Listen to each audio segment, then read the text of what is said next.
Good morning. You're listening to KRCU Public Radio. I'm Mary Mims and thrilled to be joined this morning from Puerto Rico by Joshua Pantoja, a French horn player who performs with multiple Latin jazz ensembles in Puerto Rico, but is also a member of a symphony in Puerto Rico. Good morning, Joshua. Good morning and hello everyone. It's great to be here talking to you And this morning. and on behalf of KRCU, I'd like to wish you a happy birthday. Thank you very much. I really appreciate it. Yeah, It's a and very we're happy so day today. yes, it is. It's happy for us because you're going to be joining us in just a short time for our underground jazz series at Scout Hall. Also, spending some time on the Southeast campus with our students and our jazz ensembles. And we're really looking forward to that. Can we talk about the Scout Hall performance first? Yes, of course. Okay. Yeah, Um, this is that's going to be different, I think, from some of our jazz aficionados, jazz lovers, mainly because of the instrument that you'll be playing with a jazz ensemble. yes, I think it's gonna be great.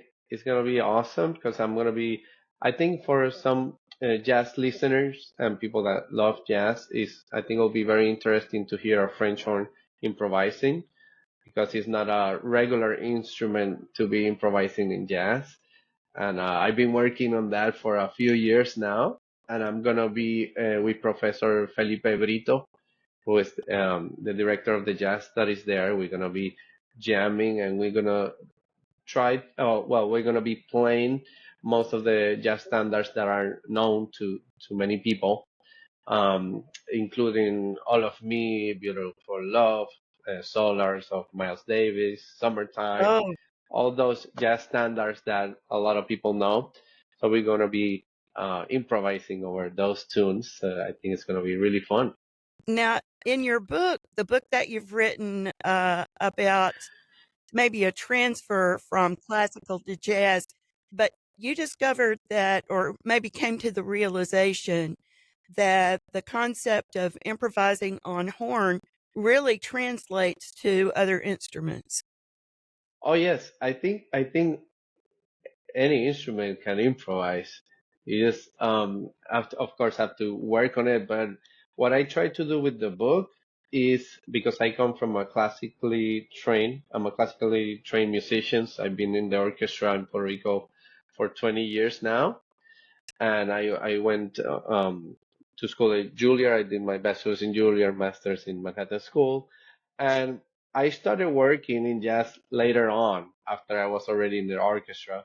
I used to improv since I'm a kid at church, but it was just sitting down at gospel church and just playing. Usually stays in one key, thank God. But then I little by little try to learn how to explain this to the classical musician. So the main reason is to um, impact the classical musicians on how to start. Sometimes a little difficult to understand the language of the jazz players. So I go very like baby steps to start improvisation as a classical musician. That's more oriented, specifically for horn players, especially, but any instruments can do it. When you go seeking repertoire for horn and jazz, I imagine there's a lot of rearranging that goes on. Is there one specific instrument that you maybe you're listening to solos and you're thinking that would transfer or translate to horn better than others? Well, I like the trumpet a lot. I transcribe my homeworks. In my homeworks, I usually transcribe the trumpet parts. I listened a lot of, I did at the beginning a lot of Chet Baker transcriptions. I actually did a show. It's like a Chet Baker tribute. So I did all the Chet Baker songs, including the solos as well. So I think I go more for that. I usually use listen to jazz trumpet playing a lot. And I I not really try to imitate because we are different instruments, but the Hmm. language I think is easier to compare. I think saxophone is good as well, but it's a little too fast. Oh, exactly. You're working with 3 fingers instead of 10, and then also, Yeah. some of the things that are going on intonation-wise, you may be doing with your hand in the bell. Now, I don't wanna get in the weeds here because we mainly wanna talk about the upcoming performances, but I know for Yes. horn players, uh, when you're dealing with improvising, is that a blue note accomplishment, or are you lipping it and using your hand at the same time? Sometimes I use my hands just to make a few effects like Like a like that, mute like a mute. almost? Yes, Yeah, you can do it. Yes, and sometimes you can stop the whole thing and close it, and sounds very nasal as well. So you yeah. can do a few effects, but I try to keep And my hand open so it's very in tune. well, I wanna get to some specifics about the performance. You'll be coming to Cape Girardeau the week of, October the 21st, 22nd for, your performance on the Fall Jazz Concert. That's Tuesday, October 22nd at 7:30 in Bedell. And then your underground jazz performance comes up at Scout Hall on the 25th. That will be a Friday evening. Doors open at 7 and the show starts at 7:30.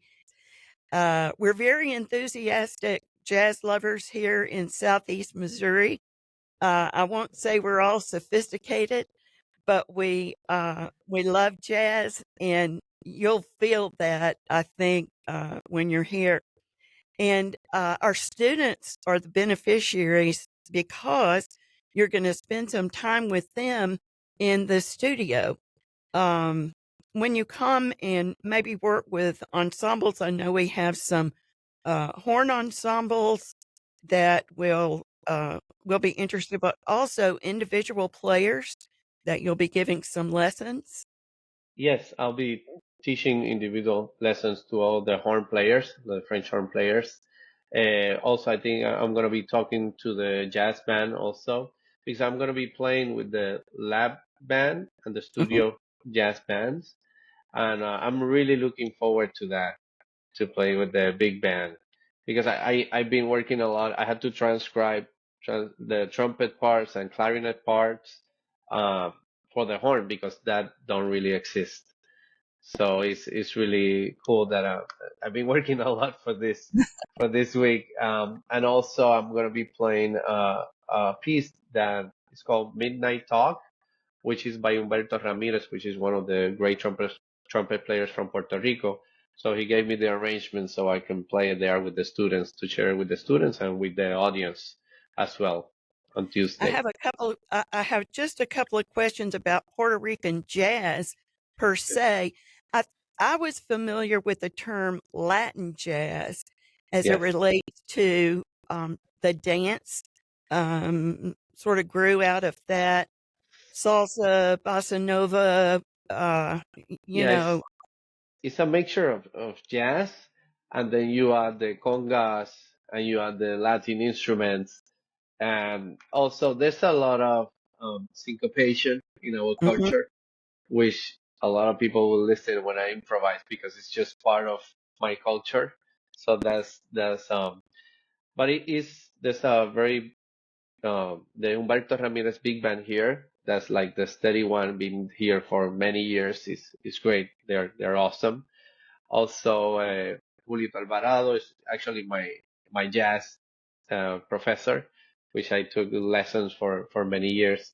He's one of the great trumpet players from the island, and he also works a lot with jazz in the jazz environment here in Puerto Rico. It's a good, pretty big, and we have A ter also at the conservatory. Sorry. Oh, yeah. A term that kept popping up for me, and I don't know if there's really any separation. Maybe we could get a little clarification. Is there a difference between what's considered tropical music genre and then Latin jazz, or does it all sort of blend together? I think it's yes, a big difference because tropical music could be different styles of music Like like steel salsa, drums? merengue. You can say steel drum is different. It's just they're all separate. I think jazz is a different way of study jazz. It's a little bit, in my opinion, a little bit more creative in the moment. So you have to be to learn a lot of what's the chords, scales, all that, and you have So those moments of improvisation. Yes. under the tropical music heading, not so much of an opportunity of uh, improvisation. Well, there are some parts, but usually it's like how do you say? It's more musician at the same time. Oh yeah. If you're not in a big band, sometimes we have these combos of three or four players that, and usually we do different type of music. Mhm. So different, but they're usually in the like salsa and stuff is for people to dance and that, like the way jazz used to be a long time Yeah, ago. I hear you. Yes, and we'll be so appreciative to hear that. Um, I want to get to specifics once again. I'm speaking to Joshua Pantoja, an educator, a performer, a horn player, French horn player.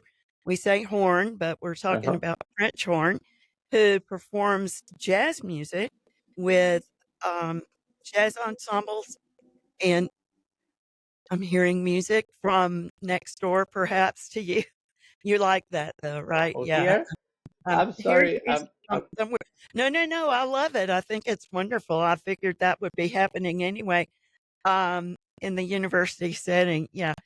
All right. The performance at Scout Hall here in Cape Girardeau. That address, by the way, 420 Broadway Street, comes up Friday, October 25th.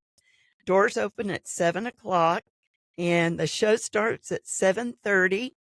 Um, for ticket information, please visit our website at krcu.org.